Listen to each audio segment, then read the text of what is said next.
Young boys ক্লাবের খুঁটি পুজোর উদ্বোধন। কলকাতার 43 নম্বর ওয়ার্ডের ইয়াং বয়েজ ক্লাব 56 বছর ধরেই দুর্গাপুজো করে আসছেন। তাদের এবারের ভাবনা চিন্তা অপারেশন সিঁদুর।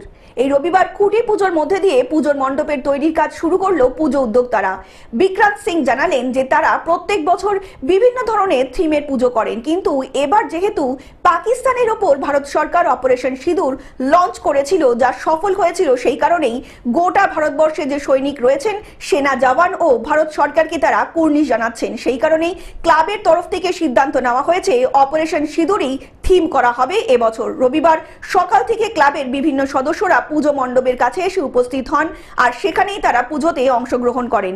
পুজো উদ্যোক্তারা জানিয়েছেন, দুর্গাপুজো আনন্দ উপভোগ করার জন্য সকল মানুষের কাছে ইয়াং বয়েজ ক্লাবের তরফ থেকে অনুরোধ করা হচ্ছে, আপনারা আসুন ও অপারেশন সিঁদুর থিম দেখুন ও প্রতিমা দর্শন করুন। তো আমাদের কাছে তো এই সব আমাদের তো প্রকাশিত করার এই সব আমাদের কাছে একটা স্কোপ আছে। আমরা প্যান্ডেলের মাধ্যমে একটা অপারেশন সিঁদুর বানিয়ে আমাদের সেনাকে নমন করব।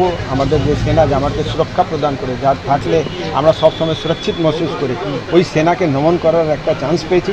আমাদের এখানে আমরা অপারেশন সিঁদুর বানিয়ে আমরা ওই সেনাকে নমন করছি, আমাদের দেশকে নমন করব, আমাদের প্রধানমন্ত্রীকে নমন করব, আমাদের রক্ষামন্ত্রীকে নমন করব আমাদের দেশে। হাওড়া থেকে অর্পণ সিংহের রিপোর্ট, গ্লোব নিউজ। এখন থেকে গ্লোব টিভি দেখুন আপনার স্মার্টফোনেও। গুগল প্লে স্টোর অথবা অ্যাপল স্টোর থেকে ডাউনলোড করুন গ্লোব টিভি লাইভ অ্যাপ। এছাড়া জিও টিভি অ্যাপ থেকে দেখুন গ্লোব টিভি লাইভ।